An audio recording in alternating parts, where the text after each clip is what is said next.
Hello and welcome back to Sea Red UK, where quite simply, Chicago Bulls sing. This podcast is part of the Fans First Sports Network, so wherever you're listening, rate, review, subscribe, helps us out and ensures you don't miss another episode. And if you're watching on YouTube, make sure you hit the bell, give us a thumbs up, and why not leave some comments down below. I'm Matt, and as usual, joined by Neill. How are we doing, Neill? I'm tired, but apart from that, I'm good. How are you, Matt? Yeah, the same. There's a reason why we're both tired. Obviously, you've been playing basketball. I haven't. But It's a late recording, and it's because we've got a pre-recorded chat to throw in, like we did with the Casey Johnson one. This time it is with Big Dave from CHGO. But before we get into that, there's a little bit of latest Bulls news we just wanted to quickly touch on, and then we'll send it to the chat. And today, or Friday, as it was when we started recording,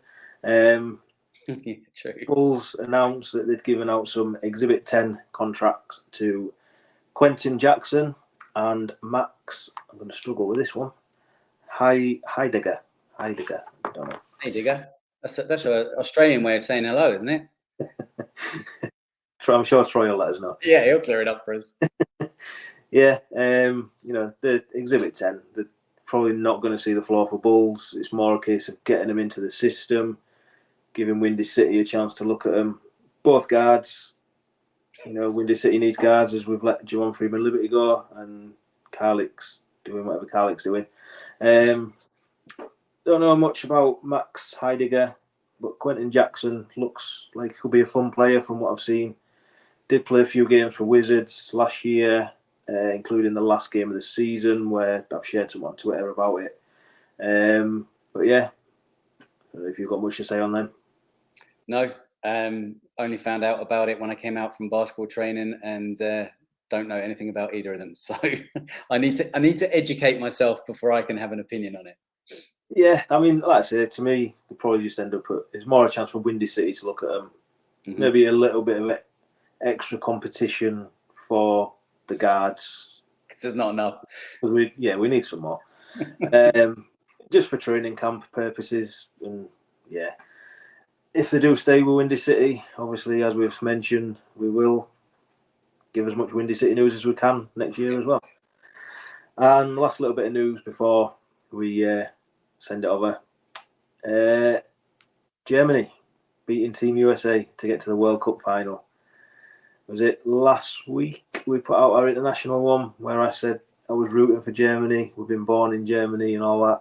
So I'm still rooting for them to get that gold against Serbia. Just so you know, there is a little bit of World Cup chat with Big Dave coming up.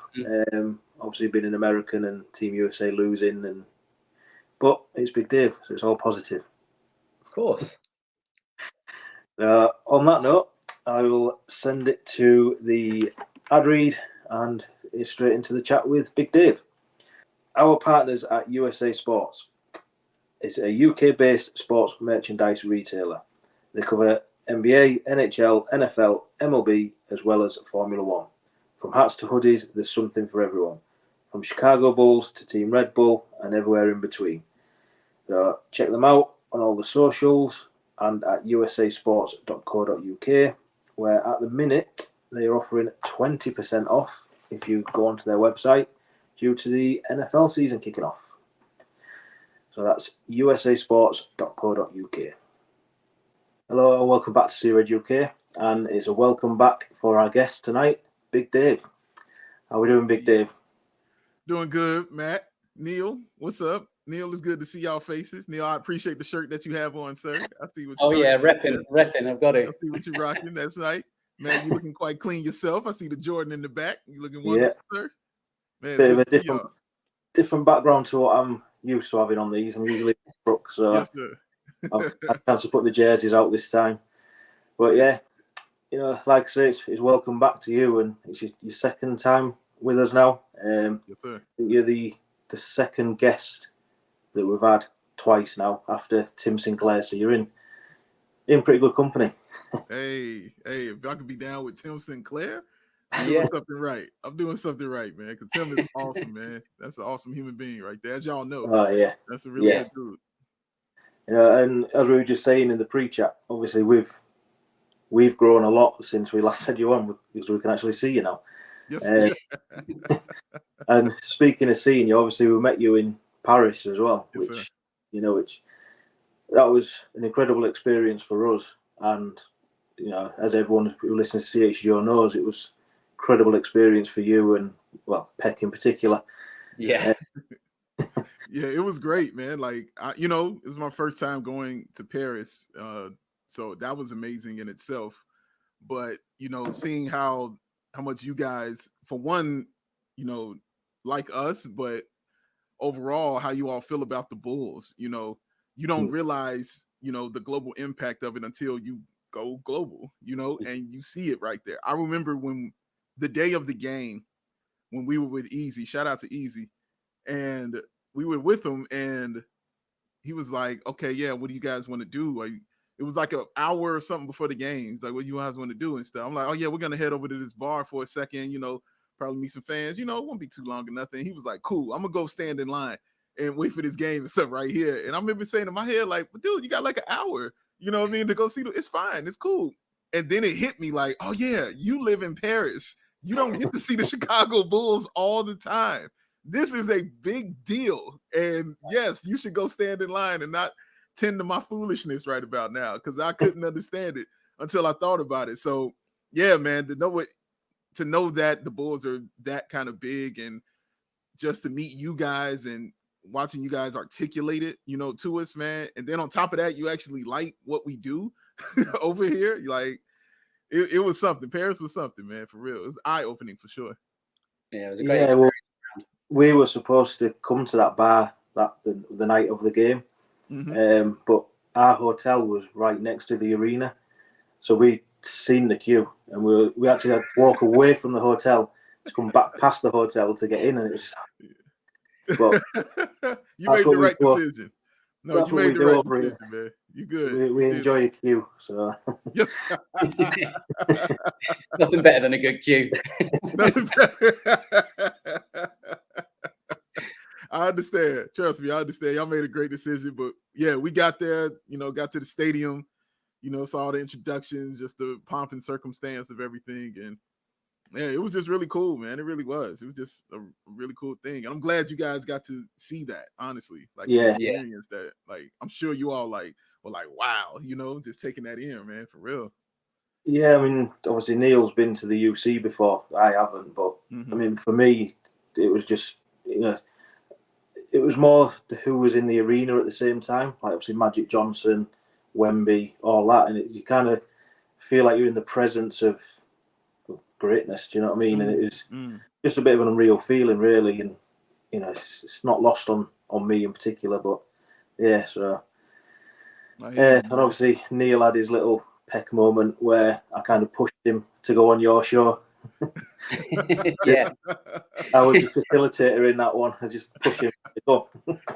Sometimes you need a little push. That's all. Sometimes you need a little push. I've got to do what the boss man says. Dave. He wasn't wrong. He wasn't wrong. He wasn't wrong. It was a good decision, man. And yeah, doing that show at the A1 gym, that was just really, really cool, man. Like even just the people that came was just like, wow, they came out to just sit and watch us be silly and talk about the Chicago Bulls. Like, this is wild to me. So, and I'm in another country. Like, the wildest thing was getting recognized on the street. Like, that was the wildest thing to me. Like, we were at the Lonzo Ball meet and greet thing, and we're leaving, and I just hear somebody, Big Dave, just Big Dave. I'm like, who the hell knows me out here? Like what's going on? And I turn around, and he's like, oh man, I love your show. It was Ibrahim, and I love your show. This and that, man. It was like cool, and I was like, you want to take a picture? And he was like, what? I was like, yeah, you want to take a picture? He was like, I should be asking you that. I was like, it's crazy. And then when he left, there was another guy that came up, told us he was from Dublin, and he watches the show and he loves it and all that. It was just it was surreal, bro. Like it really was, and it still is. Like it still is surreal to me, and that stuff isn't lost on me when I, do anything, do any kind of show. That there are people who, genuinely like what we do, and anytime you might think of, oh man, should I change this or flip that? That's the stuff I think about. Like, no, I don't have to change anything. I'm just gonna keep being myself, and keep being me, and keep moving forward, and talking about the love for this team that I have. Yeah. Yeah. Well, go on. I think people can see that you're genuine, and people appreciate people that are genuine and that have a genuine passion for something that they speak about. And you all exude that, and that's why we enjoy your show as much as everybody else does. Thank you, man. I appreciate that, Neill. Thank you. Yeah, I mean, we actually got recognised out there as well, didn't we? That was just mad for us. Yeah, it was awesome, man. Yo, that's so cool. I mean, How did it make you feel? It was Clem, I think, one of the first person. First person, yeah. And it was when we were coming to watch the show at the One Ball. He just got out with the Uber, and he was like, Matt and Neill. And it's like, oh well, it's us. But yeah, yeah, that was just. And then there was that guy as well outside the museum thing. To go inside. Which was just some guy he was showing us on his phone, and it was like, wow. He's like, is this you? Is this you? We're like, yeah, but that's weird. But yeah. Especially at that point, we were just still audio in terms of the podcast. People hadn't actually seen us apart from on the socials, but amazing. But yeah, that's some cool stuff. Just on sort of international fans basketball, have you been paying much attention to the World Cup? I know it might be a bit of a sore subject. No, it's not for me. I watched the first game today. Today was my first game that I watched when they lost. That was the very first game that I looked at, because I thought they were going to lose. I didn't have them winning the gold at all. I didn't think they were set up for that. I mean, early on, you saw, like early on during the earlier games that they were playing, you saw that they were small, and you saw that they lacked rebounding, and they lacked that kind of size, and they were getting ate up by those other teams on that. When they played Montenegro, when they played Vuj, eating them alive, on the boards. So I'm like, okay, this is going to come to a head at some point in time, when they play some kind of team. And I'm like, okay, you're playing Germany, you just saw Schroeder, have one of the worst games you've ever seen in your life, and they still won. So I'm like, okay, they're undefeated too. I'm like, this ain't going to go well. And Daniel Tice, went out there and he balled. That one move where Halliburton slid on the floor and my man hit that clutch three in his eye was absolutely vicious. Yeah, I didn't have them winning, and winning a gold medal or winning the World Cup. So I think that it was good for them to have this, honestly, to take this kind of loss and be like, dude, no, the world is serious. Like it's not a game, bro. Like they've caught up. Like in the NBA, your best players, you can argue your top 3 players are not from here. Like it's just how it goes. Like when you Jokic, Luka, Giannis, you could throw Embiid in there if you want. Like, you can argue that like those guys aren't from here. So yeah, it's a thing that they needed. They needed that kick in the pants. They needed to take this L. I thought they would. The world's gotten so much better, and they're really taking it to heart when they're playing the USA. Like it means something to them, when they play the USA. And it needs to mean something to the USA when they're playing these teams. So I'm interested to see how it goes in Paris. If they rearrange the teams, put more, talent on the USA roster. That's the kind of thing that's been talked about today on sports media. Like, should they, try to do kind of like a last dance kind of thing where they get a LeBron and a KD, these guys on their last leg? And my first thought was, I don't know, man. Like, that you can't come out there all crotchety, when you're going up against the world. Like, these dudes are serious now. Like, let's, I'm not saying it's disrespectful to put LeBron James and Kevin Durant out there. I'm just saying these are, 14, 15-year vets, 20-year vets out here.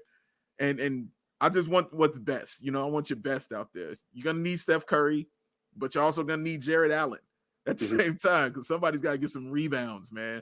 They were getting destroyed in the paint. But yeah, hopefully they win this bronze medal against Canada, who I was definitely surprised Canada lost. Yeah. And they're not playing for the World Cup. I don't know how y'all felt about it, but I was a little shocked by that. But yeah, we'll see what happens, man. We'll see if they really still want to, win. Redeem Team 2. Yes, absolutely right. It would be funny if LeBron is on that team as well. Wouldn't that be funny? Like, he's on 2 redeem teams, bro. Like, seriously, you ain't got nothing else to do. Like, dang, man, he is great. Yeah. I mean, obviously, there's only been the 2 Bulls players out there. Obviously, Vooch, we know what he did. Obviously, the other one, Carlick Jones, and we know you're, very positive about everything. Obviously, Bulls Nation went into overdrive with some of his performances. Sure. I mean, they were against Angola, Philippines, and whoever else it was. But what do you make of Carlick Jones? Obviously, we know he's end of bench. He's not likely to get many minutes. If he does, whose minutes is he taking? Which that's what Bulls Nation seem to forget is for him to get minutes, he's got to take minutes. So, do you see him? Obviously, it's looking likely that he's going to start the season with us. Do you see him finishing the season with us, and do you see him actually getting on the floor for a start? Well, it's like I told you before, man. My positivity is steeped in logic, and there's the logic right there for you. Like, sure, you want to see him play, you want to see him out there, but again, whose minutes is he coming to take? And he's in a position where they are stacked at the point guard position. I just did a show with Will when we were talking about what players have to prove it or have the most to prove, what bench players have the most to prove. And mine was Io, because he was like, dude, we don't know how he's going to fit in. He was the last one signed. He's got a lot to prove right now.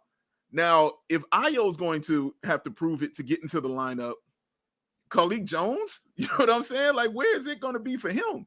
Like, they are stacked. And that's not saying Carlick Jones can't play. Obviously, he can. Like you just mentioned, if I remember correctly, before these last few games, he was the 4th best player in World Cup playing in the tournament right now. He was the 4th best. Oh, man, it was a crazy stat I read when Chuck Swirsky was on our show.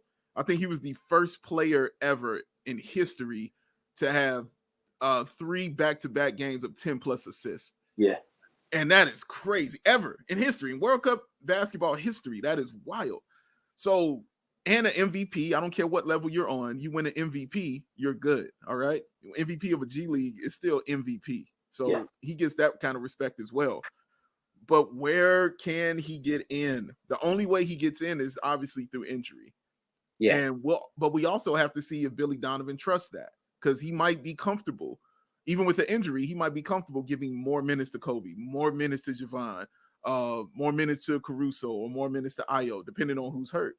So we have to see that as well. He might put Zach in there, a little more.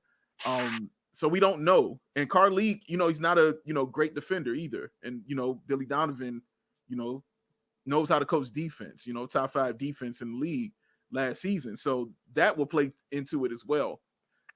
I see him maybe starting the season with us, but I think his greatness I think he's going to tap into his greatness somewhere else, just because of the log jam of what it is here at that point guard position. And I'm going to be rooting for him. I hope he comes out and he balls out wherever he goes. Same with Javon Freeman Liberty. I hope he balls out in Toronto and does his thing out there. But it's just hard because of all the people in front of him. But when that preseason comes, we'll see if, stuff is up for grabs, and we'll see if he can, maybe play himself into some minutes, or if he's just like, you know what, I'm going to try and see if I can get on somewhere else. We'll find it out then. Yeah. Yeah, I mean, that's pretty much what we've said, because we've sort of covered the World Cup in a fashion as it's been going on. And that's pretty much what we've said, 1, where does he get the minutes? 2, we've got nothing against him. He is a talented player. And I don't know if you remember, but we saw his first bucket for Bulls out in Paris as well. Yeah.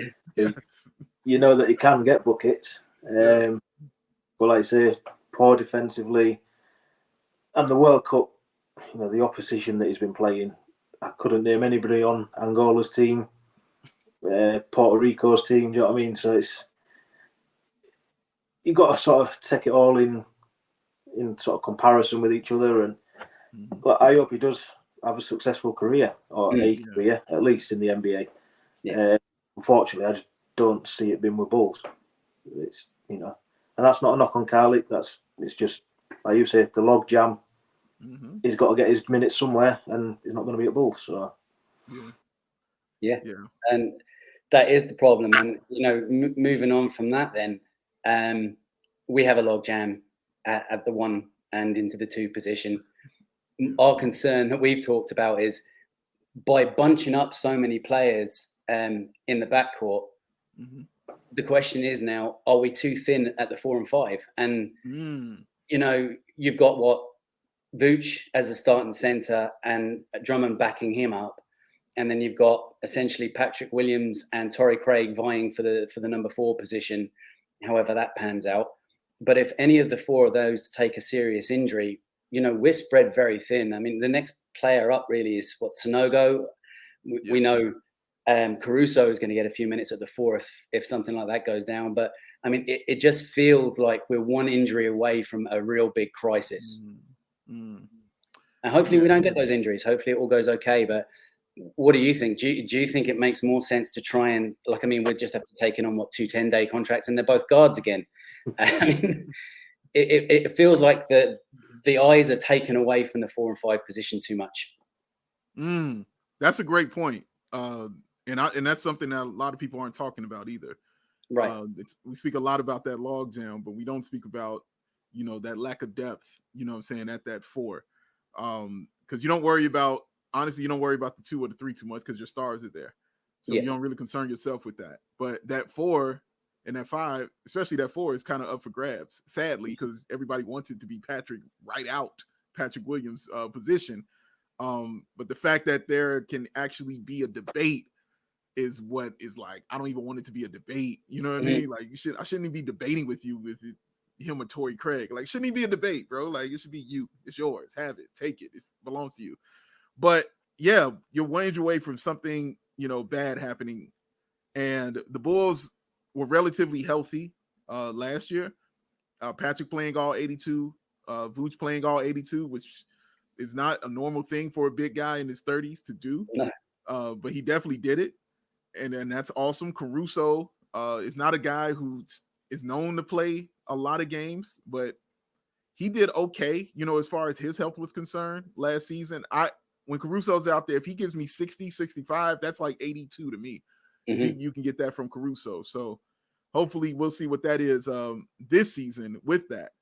But it's going to raise some interesting questions, and it's also going to be interesting to watch how Billy Donovan deals with all this, because he loves guard lineups, and he does. Everybody kind of knows this. Like, it's what he loves. You go back to Oklahoma City and see it. Like, it's what he likes. He likes guard lineups, and it can work for him. He's shown it works for him. He showed it last year that it could work for you and actually be good for you defensively.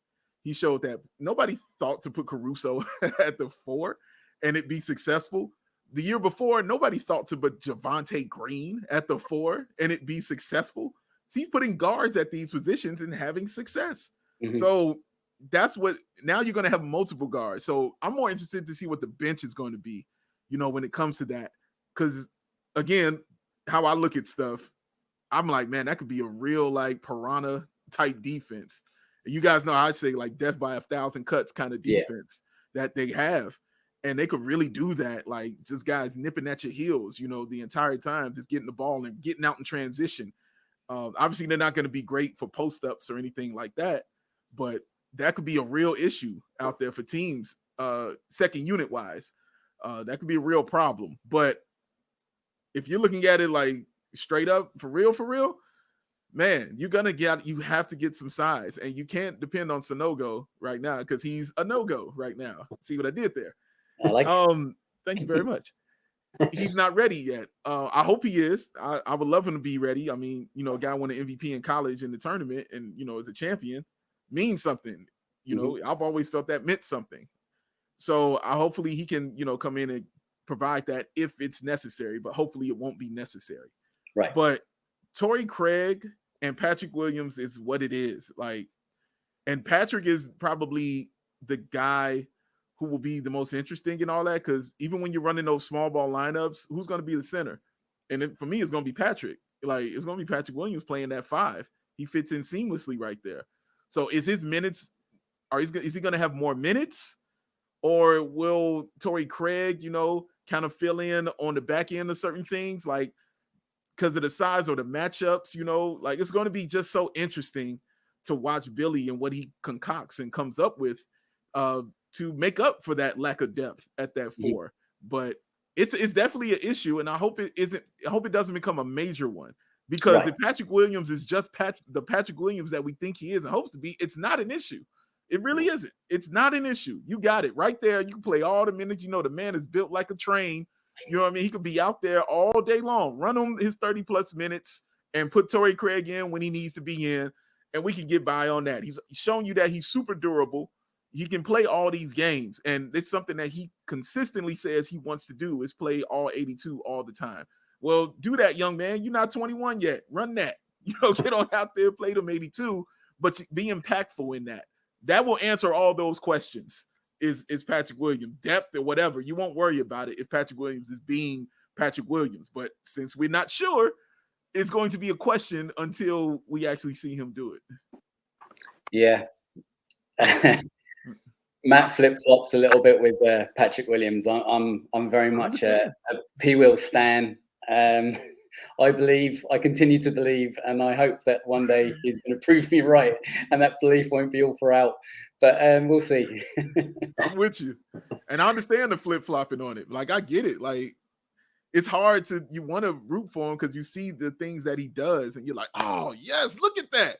And then the next 4 plays, you forget he's on the floor, or you're like, dude, wait a minute, you're 8 feet tall, like 280 pounds, like 2% body fat. Like, get out there. I wish y'all could have saw me when I went to that game and they played Minnesota. I wish y'all could have saw me at that game, dog. I was going insane, positively. I was going insane on Patrick Williams, just snapping on him, dog, when he came to that scorer's table. Man, ain't nobody better than you. You're the biggest dude out there, man. What you doing? Let's go. You know what? He turned around. I was like, yeah, that's me. I'm telling you, that's me. I'm talking to you, man. Let's go. And he had a really good game. He really did have a good game that day. But yeah, man, you just wanted to be consistent. And I understand that. Like, I talked about this with Joey, because, he's just like you, Matt, in that same vein. And I told him, man, like, what people want, you can look at all the advanced numbers on Patrick Williams, like great defender, you know what I'm saying? 3-point shot is all this, knows where to be, like all the advanced metrics he hits. I was like, but what he fails at is the simple math. And fans like simple math. They understand the multiplication, the division, the long, and all that stuff. But we just want to know, is 2 + 2 4? Like, can you show us that? Like, that's what we want to see. And what I mean by that is, can you consistently come out here and show us what we think you are? Can you consistently come out here and get 20? Can you get 8, 9 rebounds? Can you hit these threes? Can you block these shots on a consistent basis? Like, we want to see that come out of you more so, not see it in spurts and then have to go to your advanced metric numbers to say, oh no, he did very well right here. We're like, no, dude, he turned the ball over. No, dude, he didn't take the shot right here. No, dude, he dribbled it off of his leg. Like, that's what people want. They want the simplicity of Patrick Williams, and I feel him on that. And that's exactly what it should be. And hopefully we see it soon, man, because I want to see it too. Yeah, he's just the biggest tease. He just gives you a little bit. Yes. And then he just, shies away again. And you're like, oh, come on, we need more. We need more. Yeah. That's so true. So and true. To go back on what you were saying there, Dave, have you heard back from Mark Eversley in regards to the new opening? I have not heard from him, but I guarantee you, if we do a show from Media Day and I see him there, oh, it's coming up again. Oh, I'm not done. I am not done at all, sir. I need to create that role for you for sure. If I can create a role where I actually get to spend a game like 2 seats behind the bench, oh man, listen to me. It's boy. Just put me behind Patrick. That's all you got to do is put me behind Patrick, and I will go to work. And I'm going to straight up work, man. But yeah, I haven't heard back, but hopefully that would be really cool if I do. Yeah, for sure. Yeah, obviously, was that your first time at Bulls Fest as well? Yeah, that was the first time. Yeah, definitely our first time because they had it for the first time last year, but they had it during like a holiday over here, which was Labor Day. Yeah. And nobody, was really around at that time. So they moved it up this year and we were able to go. And yeah, they were very accommodating, to us. Has, like they said, got us Javon Carter, like you talked about, having Mark Eversley there. But just going there and seeing just the Bulls fans there. We ran into our guy Hayes, shout out Hayes and Pat the designer. They were there as well. Melissa was there, V was there, like Ramina, like Briscoe, like that Nothing But Bulls podcast. Shout out to them as well. Mm-hmm. But it was just a lot of great people there, and meeting them for the first time, like in person, was really, really cool to see. But the event itself was awesome. Like it really was. Like they had it laid out perfectly, and it was pretty seamless, and just a lot of basketball happening, and just a lot of fun. It was super hot. And it was really, really hot out there. So I'm glad we had a tent, and that was cool. But yeah, man, it was fun. It really was. It is something special for Bulls fans to see.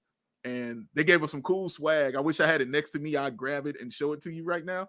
But they gave me one of those cool Bulls Spalding basketballs in the same colors of the Bulls Fest. And I was like, oh, this is not staying at the office. This is coming home. like this is mine right here. Oh my gosh. This is definitely coming with me. But yeah, man, it was a lot of fun, man. And just a really cool event that they did. Yeah. Yeah. Those jerseys were really clean as well. The ones that they released for the Bulls Fest, they were nice. Yeah. Yeah. Those jerseys were mean, dog. Yeah. And Nate Robinson was there too.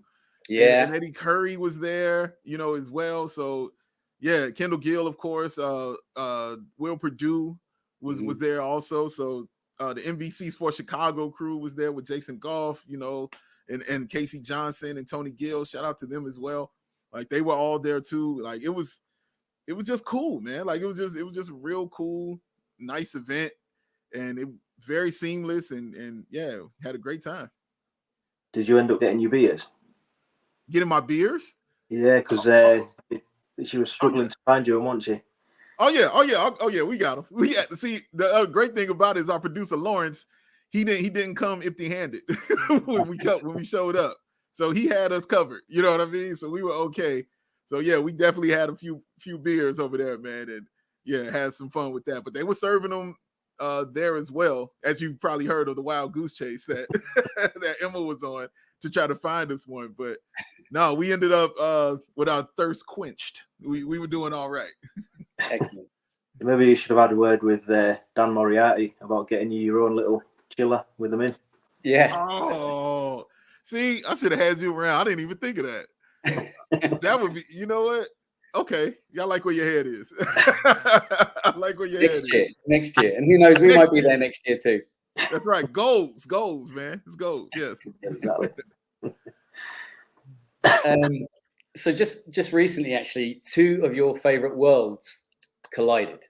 Okay. In the world of wrestling and the world of basketball. When Dennis Rodman made his return to the UC, that must have been like almost mind-blowing for you to see the two things, or two of the things you love, I know you love your music as well, coming together for kind of what's probably going to be Dennis's last time in a wrestling ring, I would have thought. I would think so. But it was great to see, and I don't think there's a Bulls fan alive that doesn't love Dennis Rodman. He's a character. We discussed him recently, and we love the guy. We love what he brought to Chicago, and we love what he continues to bring to the world, because he's just such an entertainer. It got us to talking that, retiring his jersey, maybe the time for that has passed, and also, the Bulls are quite tight on who they put up in the rafters, as we know. But we think they need to do something for Dennis. And what we kind of ended up going down a rabbit hole and coming out with was they should put up a statue of Dennis with color changing hair, some sort of like screen or something built into the statue so that his hair changes color. That is the coolest, because that will become an attraction. Like people will show up just to see that. Right. Wow. And they're all about that right there, is making your team an attraction. That's cool. I mean, everyone's also like to make money, right? So, Yes. I mean, that's going to bring people in, right? Yes, they enjoy their money, no doubt about it. Yep. Oh man, that is a great idea. I really see that. Like that is really, really a cool idea, dog. Like seriously. Yeah. Ever changing all the time, different colors. Yep. You can do it for like different themes of different days that they're doing, like the St. Patrick's Day and stuff like that. You can flip it for that. There you go. I like it. I like this a lot. That is really smart, man. I'm gonna bring so this there up. You go. You can bring that to CHGO now in the next episode and bring it up and see how it goes well. But make sure you credit us for the idea. That's what's gonna happen. You will definitely get all of the credit. You all will get all of the credit for this. Absolutely, man. That is a brilliant idea. That makes sense. That makes a lot of because you're right. They don't like retiring these jersey numbers, and I don't know why, but they don't like doing it because there's still some previous Bulls from other eras who I think should have had their jersey retired. Like Norm Van Leer is the first one that comes to mind. I'm like, why is his jersey not retired? Like it doesn't make any sense.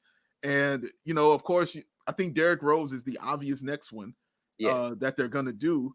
But then after him, you're like, well, Joakim Noah should definitely have his number retired for what he meant to this team. But yeah, they're very tight with it, and I never understood it, but that's what they are. Understand. But they didn't. You're broken. They never understood, Neill. They never understood, my friend. They never understood. Never understood, ever. Why? Oh, man. So, go on, Matt. Yeah, obviously last year you were driving the Coby train. Yes, and I think from about pre-season, I joined you from this side of the ocean driving it. Yes, sir. Yes, he did. I think I did Neill's head in a little bit towards the end, but I kept trying to jump off the train, and he wouldn't let me go. He kept grabbing me and dragging me back on, and I have to say he was right. You were right. I was wrong. Oh man. I mean, we had Casey Johnson on about 2 weeks ago now, and he mentioned Coby, how he is in the locker room, as a presence now, and his personality's come out, and he's a lot more settled. Is sort of how we sort of described it. Do you think this is Coby's year?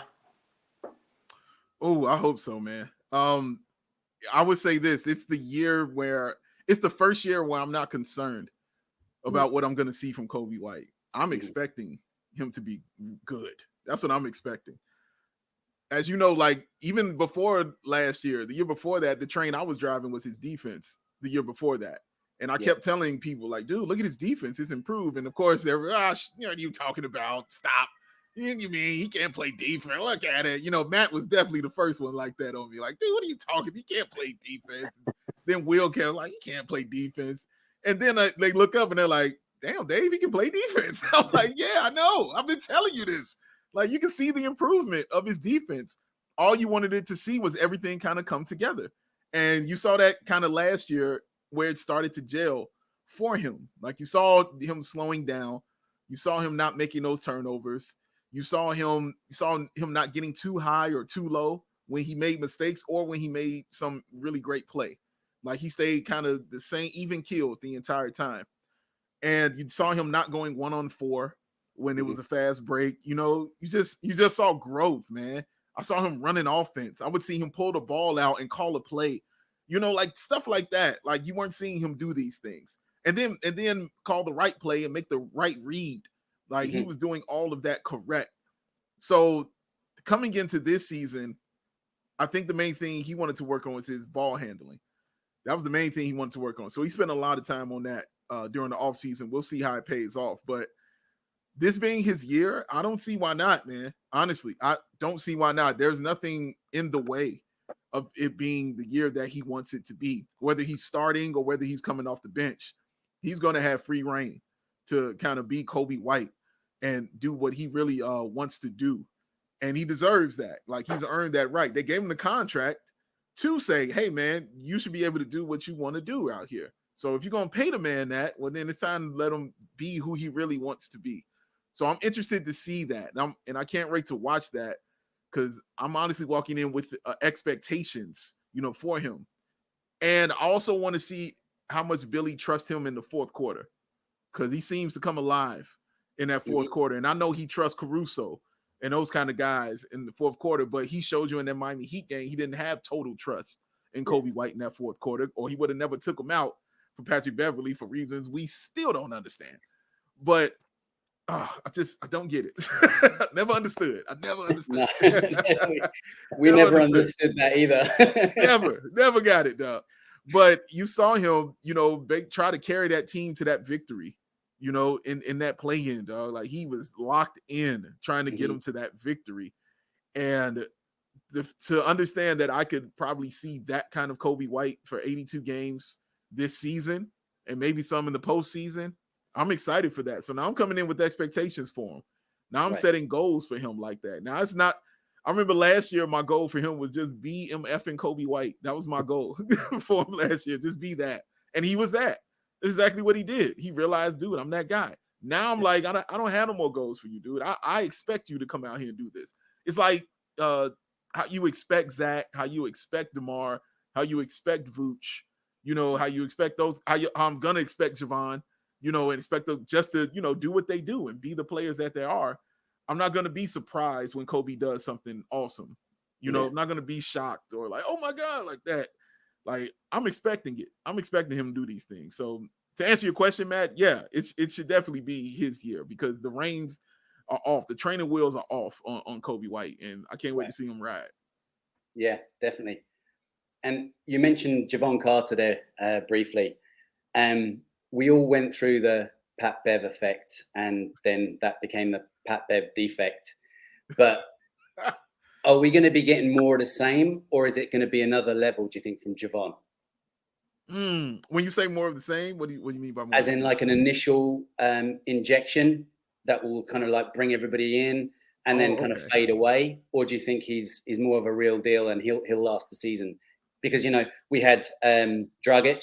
He kind of came in and we had the whole Drummich thing, and the two of them were working well together, and then it kind of faded away. And then the same thing with the Pat Bev effect. It lasted for a few games and then it faded away. So do you think we're going to have something similar with Javon Carter, or do you think he's more of a stalwart? I think you're not going to have that with Javon Carter. I think it's going to be steady, because that's the kind of player that he is. One, mainly, is because of his age. That's one. Patrick Beverley is a seasoned vet. Like, he's coming in. That's what you expect him to do, is give you a little bit of a push, in a couple games, and then you're supposed to carry it the rest of the way, and he'll fill in little stuff here and there. He'll get a steal here and there. He'll talk some crap to somebody, here and there. He'll hit a three every once in a while here and there, but he's not somebody you're thinking is going to continue to do that, game after game. And that's not saying that he's bad. That's just saying that he's older. You know what I mean? Yeah. That's just all that is. He likes to tell people they're too small every now and then, right? Yes, correct. One of the most awesome moments. You know what I'm saying? That was an awesome moment right there. That was fun. And I liked it because it meant something, because the Lakers didn't like it. And I'm like, good. That means they're paying attention to us. Good. That means they're looking at us. I liked it. So, yeah, it's just that. And then Dragic, was the older guy. It's just what it was. He was an older player, man. And at a certain point in time, you're going to get a little tired during the season, or it's going to break down a little differently during the season for you. I don't expect that from Javon Carter. He, as he said, has that treadmill mentality. That's kind of his thing. It's a treadmill mentality. He's always working. He's always going. I remember him, because he's from here. I remember him not in high school, but I remember him in college and watching him at West Virginia, and playing for Bob Huggins in West Virginia. And I mean, he was intense. Like, it was just the same guy that you're seeing now. It was intense, man. He's in your face defensively, and he's shooting the ball very well. And then he gets to the league, and it's really that same kind of thing. In your face defensively, but now the 3-point shot has really improved. I mean, what was the stat where if he's open on a three, he was 48% from three, and he was 46% from the corner. Like, that's ridiculous stuff. Like, that shouldn't be looked over right there. And he's going to get those opportunities when you're on the floor with a Zach LaVine, and when you're on the floor with a DeMar DeRozan, and when you're on the floor with a Nikola Vucevic, who enjoys finding open basketball players. That's his thing. He likes finding guys who are open So Yeah. he's going to have many opportunities to hit that shot and to inject that energy. And I don't think it's going to fall off at all. When we did that interview with him, man, and him just talking about what it's going to mean for him to put on that Bulls jersey, and how he couldn't even fathom words. He couldn't even come up with words for it about what it was going to mean to him to put it. He just smiled like, dude, like he was too excited. So factor that stuff in, because that matters. When somebody wants to be here that much, that means they're going to give everything they got. Right. You know what I'm saying, for this team, because this is their dream. This is what they want to do, man. He can't wait to put that jersey on. He can't wait to get out there on the floor and perform. And he's gonna do his thing. So I don't expect him to just be a little bit and then fall off. I expect it to be continuous, because that's just kind of player he's been his career so far. Yeah, let's hope so. Yeah, and sort of on them sort of players, have you seen Bleacher Report's latest clickbait in regards to Bulls and the roster power rankings, as they're calling it? I saw. Was this the one that came in last on? Was that the one? No. This is a no. new one. Okay, tell me. I haven't seen it. Basically, they've done. I think they've done every team throughout the NBA, Okay, and they've rated or ranked the players on the roster, obviously from 1 to 14 in our case, and the parameters for it were established ability, potential production, and importance to the team. And obviously, how they've ranked them is DeMar, Zach, Vooch, Caruso, P. Will, Javon, Coby, Torrey Craig, Ayo, Drummond, Dalen Terry, Julian Phillips, Carlett Jones, and then Terry Taylor, obviously from top to bottom in terms of importance. Mm-hmm. I'm probably putting you on the spot a little bit, but obviously, being the professional that you are, is there? Would you change that order in any? I wouldn't. That honestly sounds pretty dead on to me. That sounds pretty accurate. Like, and when you were saying it, I was saying it in my head, like, okay, is he next? Yep. He's next. Yep. He next. Yep. Like, that sounds right. I think I guess you could nitpick at having Carly Jones over Terry Taylor, like, or something like that. You can nitpick at stuff like that. You can nitpick at Dalen Terry and Julian Phillips if you want. But overall, that's really it. That's what it's going to be for the Bulls as far as their importance, because those were the important players, especially last year, going into that fourth quarter. So those 5 that you named, that was your fourth quarter lineup. You know what I'm saying? Outside, that was it. That's who was in there to play. But no, I don't have a problem with any of that, which is wild, because Bleacher Report's been on one this summer for the Chicago Bulls, man. They really been doing something for the Bulls. My goodness, I don't know what happened over there, but they ain't been happy with the team, man. But yeah, that sounds accurate. I don't think that's wrong at all. Yeah, I mean, the only one for me was I'd have probably said Drummond over Ayo, only by a play, just purely because the importance to the team. I think Drummond's more important than what Ayo, because like you say, Ayo's got to sort of prove it, whereas we kind of need Drummond to be good Drummond, basically. Yes. And obviously, being the only backup to Vooch, we need him to be. Well, to me, he's more valuable than Ayo trying to find his minutes. But yeah, apart from that, possibly Zach over DeMar as well. In terms of importance, if Zach is the Zach we all know and love, post All-Star game last year and stuff like that, then to me he's more important than what DeMar is. But that's not a knock on DeMar either. It's just no. But I think DeMar's going to have a good season anyway, with it being a contract year, and he reads all these reports as well, doesn't he? And he uses it as his fuel. So yeah. So I appreciate it in that sense that they continue to say these things, because you're right. He sees this stuff, and he commented on it before. During the season, last time and this time, he commented on it. So hopefully that fuels it. But yeah, I think you're right about Zach for sure. Because that's what you want it to be. You want it to be about Zach LaVine, and you want Zach to be the guy.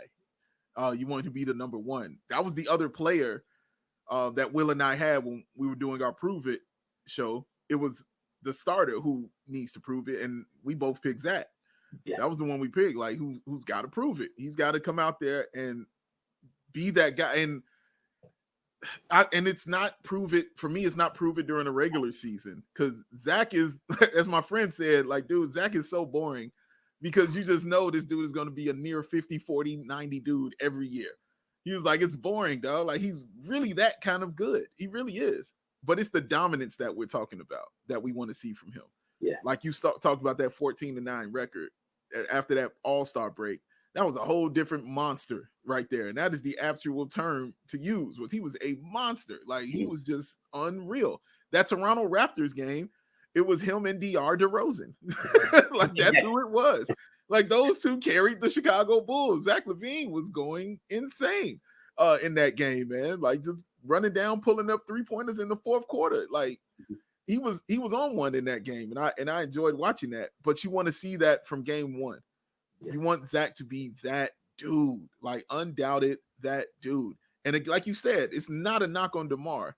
It has nothing to do with that, because you want DeMar to still be DeMar, but you expect DeMar to still be DeMar. You know he is. And you just want him to add to that, or if he's going to be the 1B or even be 1A on some nights, we cool with that. You just want it to be Zach as that dude, as the guy, because that's what they gave him the dough for, and that's that's what we always uplift him as, is he's the one on the team. He's the younger one as well, so he's still in that prime of his career. So you want it to be Zach LaVine, and I think he can do it. Like, I think he really does want this, especially from what I saw in that 14. And my goodness, man, like, I hadn't seen him like that. Like, honestly, I hadn't seen him like that before, where it just all kind of clicked for him. And when it all clicks for a guy like Zach LaVine, it's very, very scary. It really is, man, because he's a rare kind of basketball player with elite athleticism and is an elite shooter. That's a rare thing in the NBA, man. Like, still, for me, has a top 5 quickest first steps in the league. Like, once he get that first step on you, he's gone. And there's nothing you can really do about it except foul him. Hopefully he gets some more foul calls now too, because you guys know it. Like, he got fouled all the time over these past few years. Like, we just started seeing those calls happen for him after the All-Star break. So I want Zach to be like 3rd team All-NBA, man. Like, I want that Zach LaVine, or even 2nd team All-NBA. Like, I want that level of LaVine. And I think it's time that we see it. And I think he wants us to see it too. Yeah. Well, he came into the season injured, of course. And I think that played a big part in it. Between the knee and, was it the thumb, I think, wasn't it? Yep. He was carrying injuries for the first half of the season. And then once he felt healthy, and he also felt snubbed by the All-Star break, he turned it on. And as you say, he was electrifying. Electrifying is a great word, man. That's exactly what it was. Like, because, when you say electrifying, I think of wrestling, I think of The Rock. So that's there you go. 2 worlds collide again. Again, man. Oh, man. And actually, coming off from that, obviously we're all being quite positive, and we are quite optimistic. I'm a little bit more optimistic than Matt most of the time, but we are quite optimistic people, I think, the 3 of us. But there's a lot of pessimism out there in Bulls Nation. Sometimes it's flying around with hats on it in your studio. How do you deal with a level of pessimism that sometimes, we find sometimes it can be quite draining. And every time somebody puts out something optimistic or something positive about a player, the trolls sneak out on Twitter or X or whatever you want to call it, and they start wanting to knock players down and put everything down. How tired do you get of that?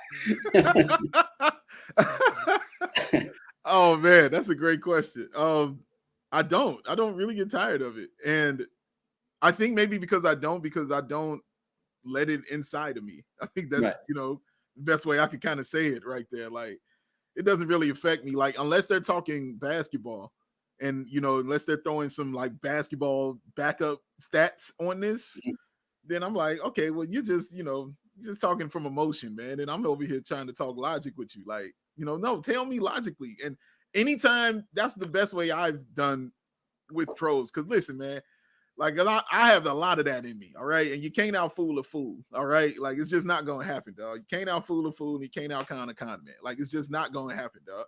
So, or as my friends like say, you can't out-slick a can of oil. You know what I mean? Like, you can't do these things. So and you can't out-drink an Irishman. You can't out-drink an Irishman, baby. I'll put in the effort, though, but I ain't going to do it. But that's the thing. Like, so when somebody throws something like that at me, if I tell them, something about Zach is good and they tell me he's trash, my first question is, okay, tell me why. I'm like, back up your point. You know what I'm saying? Prove it to me. Let's have this conversation. Let's talk about it. And that's one of the things Matt always tells me, like, that, differs me from him. He was like, dude, I just block them people. Like, I don't even deal with them. I block them. And I've never blocked anybody ever. I'll talk to whoever. You want to talk? Yeah, let's talk about it. Because I'm going to make your point. I'm going to hear your point, and then I'm going to throw you mine. And then you're going to throw me yours. I'll throw you mine again. And if we come to an understanding, cool. If we don't, cool. But I usually walk out with them saying, man, dude, like, I appreciate you actually having this conversation with me. Like, and actually saying that, and stuff. Here's a follow, or I'm going to watch your show, or, we can chop it up again another time. Like, because I'm like, dude, it's social media. Like, that's all I'm going to talk about on here is sports and music and wrestling. Like, that's all I want to talk about on there.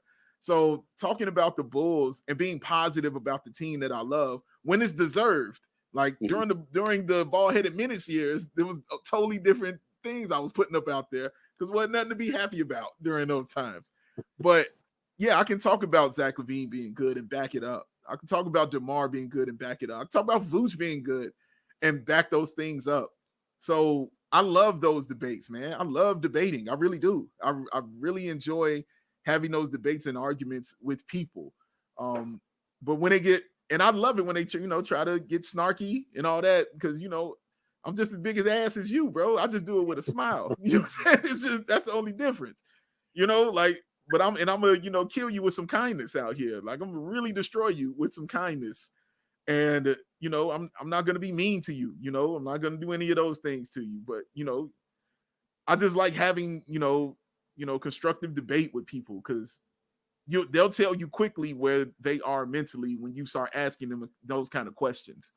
If they could back it up and show you proof and stats and all this stuff, okay, bet. You know what I mean? Okay, I see where you're coming from. I hear your point. I get that. But if they come at you like, man, he sucks. Why does he suck? Because he wears number 8. Okay, bro, that's not a real point. Like, you gotta tell me a real point. You know what I'm saying? That we can have this actual discussion right here. But yeah, man, I can understand why it would get draining and why it would bother people and stuff like that. But it just doesn't do that for me, bro. Like, it doesn't dim my light inside of me because this, joy is something that's just in me, bro. Like, you can't really take that from me. Like, it's just what I got. And I enjoy my team and I love my team. And I love the Chicago Bulls. And I'm going to always talk about them and always be there for them and to talk, positively about them when it's deserved. I can't stress that enough. When it's deserved, I will be there to speak glowingly about them. When it's deserved to kick them in the behind, then you get me yelling about 150 points in Minnesota. You know what I'm saying? Like, my favorite episode, by the way. The feedback I got on that was crazy. I didn't realize how many people felt that. Like, because I was heated that day, bro. Man, I was heated. But yeah, so it's genuine, man. It's just who I am, bro. Like, so I guess that's why it's simple for me because it really is just me. Like, some people get annoyed by it, and that's okay because my guy Jamal, from Bull Central, he's like that too, but he enjoys going back and forth, in those things. And Hayes too, enjoys the back and forth on those things as well, man. And it's funny. It is really hilarious and cool to watch. But that's who they are, like that's just who they are. I'm different. Like, I'll go back and forth with you, but it will be about basketball. It ain't gonna be personal or nothing like that, taking no shots at you. And I'm gonna tell you, don't take no shots at me. Like, don't let the smooth takes fool you. But I just know this is, online discussions. So I think, yeah, long story short, yeah, I just don't let it, come get inside me and bother me like that because, this is just who I am. The light burns too bright, right? It really does, bro. It's annoying. I'm annoyingly positive. And No, I know who no. I am, bro. It's who I Not am. annoyingly. Oh no, these are things I've heard. I'm just telling you what I've heard. But I don't mind it. I don't mind it at all. I mean, like, for real, that annoys you? Well, let me come give you some more. let me give you some more of this. Well, to finish on a positive note, then we asked you the same questions last year, so Okay. we got the receipts from that as well. Okay. A bit of predictions, but Neill's going to throw one in that we didn't ask you last year, which is more of a CHGO prediction. Okay. All right. And then we'll ask you the C-Red UK ones. Okay, so the first one then that we're going to throw in there is who do you think will be Goon of the Year? Goon of the Year. Who will be Goon of the Year? It's a great question. Yeah, because you did mention that you were going to keep a tally on it this season. Imagine that'd be Goon Joey. of the Year. You're right. I did say that. Goon of the Year, I'm going to say Javon Carter. He's going to end up with the most belts. He's going to have the most titles. And I got a brand new title too, by the way, for Goon of the Night. I'm bringing the brand new title. It's nothing spiffy or clean. It's just new. It's just a brand new one. New year, new titles. That's how we doing. But I'm gonna say Javon Carter wins the most. Right. I think that's a fairly solid guess. Yeah. And you threw out Joey there for a second there, Matt. We had Joey actually on the show just right before he went away for summer camp. Yes, sir. Yes, sir. It was great fun, actually. Joey's such a great guy. You know, he really is, man. You're blessed to have him behind the controls. He's great. You told no lies. That is the truth. So yeah, on to the C-Red UK ones. Obviously, we asked you the same ones last year. Okay. And the receipts that we've got from them, we did ask you where you thought Bulls would finish and the record, and you was optimistic as usual. You had them to finish 6th with a record of 48 and 34. Okay. He did not. Don't worry, mine were even further away. Don't worry. We asked you some player ones, which we actually put out as a Twitter poll at the end of the season, so that's where we got the results from. Sure. But Bulls MVP, you went for Damar. Most improved, you went for Ayo. And the unsung hero, you went for Vooch, but you wanted to go for Coby. From what I can remember, the way the results come in, it was Zach got the MVP and Coby got the other two. Okay. So I won't ask you the team ones because we're kind of cutting them ones out at the minute. It'll just be the player ones. So for this year, who do you think will be Bulls MVP? Bulls MVP this year, I'm going with Zach LaVine. Because I feel like it has to be Zach LaVine. Like I just really want it and need it to be him. I would like this just to be his year where, you know, I don't think about the fact that he's going to the All-Star game because I just know he's going to the All-Star game. Yeah. I don't think about, him, scoring 40 because I just know that's what Zach is going to do. On a nightly basis, he's going to be a threat, to do those kind of things. So, yeah, I'm going to say Zach LaVine. Give me Zach LaVine for Bulls MVP this season. And the most improved? Most improved, I am going... Oh, I want to say Patrick Williams so bad, but I'm not. I think you said the exact same thing last year, actually. Yeah, that sounds right. Because I don't think it's this year. For me, I think it's next year for Patrick. I really do. I hope I'm wrong. I would love to be wrong. I would love for it to be this year, but I think it's next year. So I'm gonna go with Coby. For most improved, and yeah, I'm gonna go with Coby to be most improved. Like I just want him to be that dog when he's on the floor, playing that defense, running that offense, and hitting some just cold-blooded shots when the Bulls need him. I'm gonna go with Coby. Hopefully, he improves for the box score watchers as well, because they didn't see his improvement last year, did they? So they did not. They never understood. And the last one, the unsung hero, obviously the one that just sort of goes under the radar, but does everything you want him to do, basically. You know what? I'm gonna give it to Drummond. I'm gonna say Drummond's gonna be the unsung hero. He's gonna be relied upon, as you mentioned, a lot because of Vooch and the depth on the team. And I want to see him in a year or two. It's been a minute since he's actually been in a team where he's just had 2 solid years. You know what I mean? Like he's usually he turned into a journeyman, which is why people thought, like myself, thought he was in his 30s because he has just played for so many different teams. But he wants to be here. He speaks very highly of Chicago and what it is. And he knows this could probably be his last time to get a big contract in the league. So if he plays up to that and he plays well, he can go next year and get him some real straight up money. So I'm going to say Andre Drummond, is going to be that unsung hero on a lot of nights, getting a lot of rebounds, some key blocks and definitely some steals. Like he's very underrated when it comes to getting some steals, man. Like he'll get you 2-3 steals a game, which is not normal for a guy playing center as he does. So yeah, I'm gonna go with Andre Drummond, man, because y'all know how I feel about him, bro. Like it's like that. So I'm gonna show him some love right now, and I'm gonna say he'll be the unsung hero. Yeah, he got my vote last year, actually, or he was my prediction for last year for what you've just said, helping Vooch out and stuff like that. And like you say, the steals usually followed by the Euro step, and then God knows what happens after that. He's so big and so smooth. It's so wild, though. He's entertaining, and that's why I personally love him. I think he's just entertaining, whether he's good or bad. It's entertaining. So I agree with you on that one. He's definitely that. I just want to see what we didn't see last year, which is a steal and a break by Drummond, and then the turnaround and giving it the fingers, on the way. Oh, that was classic. I remember they threw the peace sign and went up. Oh, yeah.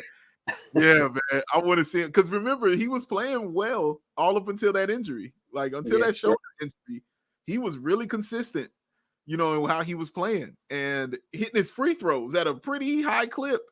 And it was all a surprise and a shock. And then he hurt his shoulder and everything kind of just flipped and changed on him, man. So, yeah, if he's staying healthy though, he should be able to provide the Bulls with some much needed help. Yeah, definitely. And last year, he kind of went through moments where, he might not get a game or many minutes for a course of 2, 3, 4 games. It kind of became a bit of a running joke for us here at Sea Edge UK that we were saying that maybe he'd run over Billy Donovan's dog or something, that he wasn't getting the minutes. Something was going on. He'd upset Billy somehow. Seriously, man. Like, it didn't make any sense. Like, why? Why can't he play, dog? Like, I'm not going with Derrick Jones Jr. again. Like, and then it would be against, like, real centers. Like, he's putting Derrick Jones Jr. out. I didn't understand that either. I didn't get it. I hope I don't see it this year at all. I hope whatever they were working out, they've worked out, and we can come in here with a clean slate and actually see him play. Yeah, definitely. Yeah, and just 2 more very quick questions to finish off. Sure. We've been the last few episodes we've been doing Bulls trivia at the end, and we've asked them on one episode and then answered them on the next episode. Okay. So we're hoping you can give the answers from the last one. Okay.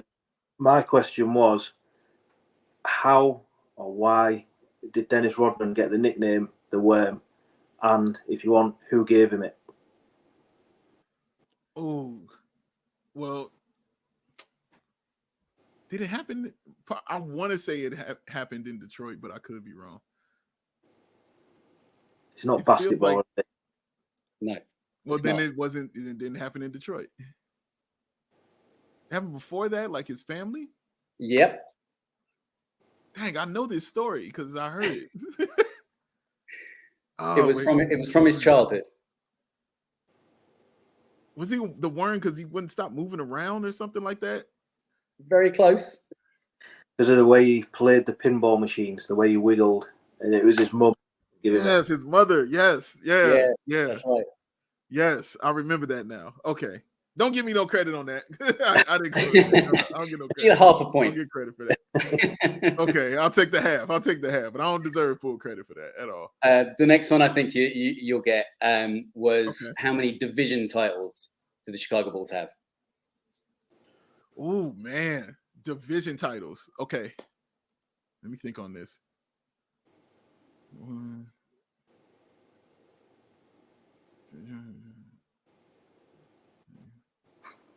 Do with the Jeopardy music.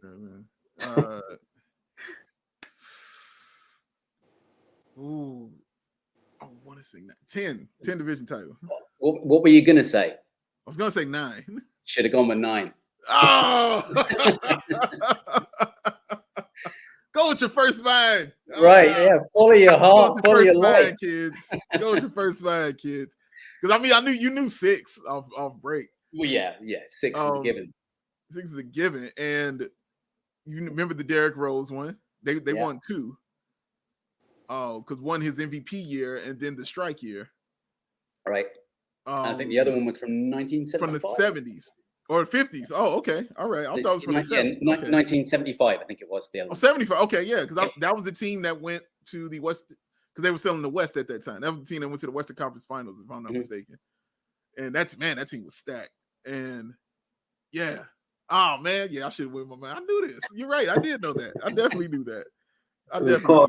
Caught a few people out. The only one that seems to be answering them is Troy. Shout out my man Troy. I mean, he's in the future, so it's Yeah, he works with Magic. He's in the future. He it's yes, sir. That's me done for the questions, and obviously conscious of the time. But no, it's been an absolute pleasure again. Could speak to you for a lot longer, put it that way. Yeah, absolutely, man. Obviously, thanks for your time, and hopefully we can get you back on again next year. Yes, sir. Hey, you send the call out. I mean, I'm sure I told you that last time. We've got your receipt as well now, so yeah.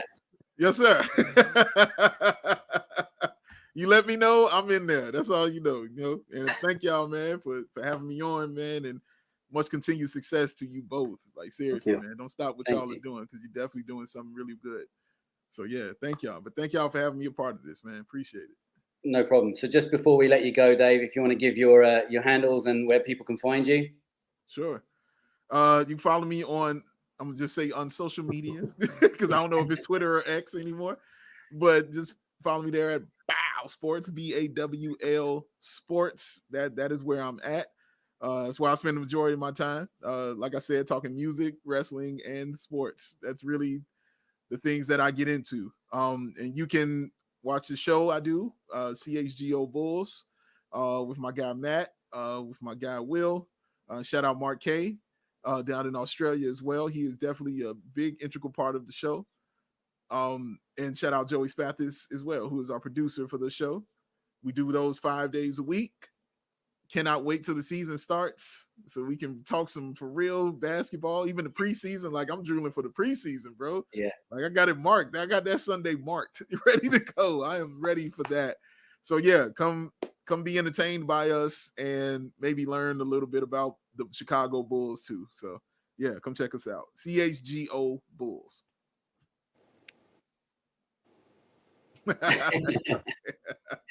Yeah. Thanks so much, Dave. It's been great talking to you again, and we'll let you go for now and hopefully talk soon. Hey, one more thing, man. I put on a special shirt for y'all. Y'all can't see it, but shout out to my girl Kelly, who gave me this shirt right here, because on the back of it, it says 21 Thomas, baby, on the back of this. Does it really? Dude. Y'all can't see it, but that's what it says. That's exactly what it says, man. Because I remember the last time you were on, I was doing player profiles, and we did a special one for you with Maddie Legend, and we told you about the Mr. 99%. Yes. Oh, you think I don't be saying that all the time now? Oh, no, we heard you. I was going to be saying it. I told you then. I'll be dropping it on them, man. Oh, people are so annoyed by it. I love it so much. Okay, listen, take care. Thank you so much. Talk soon. All right, brothers. Peace. And don't forget, we are trying to raise awareness for Andy's Man Club. And his man club is a UK-based charity giving men a place to talk. And we're just basically trying to raise awareness. And remember, it's okay to talk. So yeah, good chat with Big Dave. As we said previous, we could chat to him all night. He's just really fun bloke. I mean, you broke him a couple of times as well, which is always good. Maybe the chat went on a little bit longer than we first imagined, but it's Big Dave. It's all good though. He's just such a vibe, isn't he? He's just such a nice guy to chat to. He's got great energy, and I mean, yeah, like you say, we could have sat down and talked to him for 2 hours, very easily, or if not longer, if it wasn't 1 o'clock in the morning for us now. That's it. But that's what we do at Sea Red UK. Why not? Why not? Obviously, you probably heard in the chat, we answered the questions from our trivia last time. I know Troy answered them on Twitter. Clem answered one of them on Twitter. But yeah, the answers from them are there in the chat. And we've got a couple more questions to just see out this episode, ready for next week. Mm-hmm. And I will go first with mine. And it is, which Bulls point guard holds the franchise record for most assists in a single game with 24? Is it either Captain Kirk, D. Rose, Norm Van Leer, or Guy Rogers? Okay. And mine is, who did the Bulls draft with their first pick in the 87-88 draft? Yeah, there you have it. We'll give you them answers next week at some point. And as I say, hope you enjoyed the chat with Big Dave as much as we did. I think it's time for bed now, to be honest. Try not to wake the missus up as I climb into the bed next door as well. It's only to be fair, we're normally getting up at this time to watch Bulls. That's now true. We're bed at this time. But yeah, thanks for listening. And as usual, I've been Matt. You can find me at Matt CRed UK. And you can find us on all the socials at CRed UK. And you can find me on Twitter at Neill CRed UK. On behalf of us both and the Fans First Sports Network, thanks once again to everyone for tuning in, whether you're watching or listening. Please subscribe, rate and review, and give us a thumbs up on YouTube. From Matt, myself, and of course from Big Dave, remember it's a Chicago Bulls thing wherever you are in the world. Until next time, see red, people.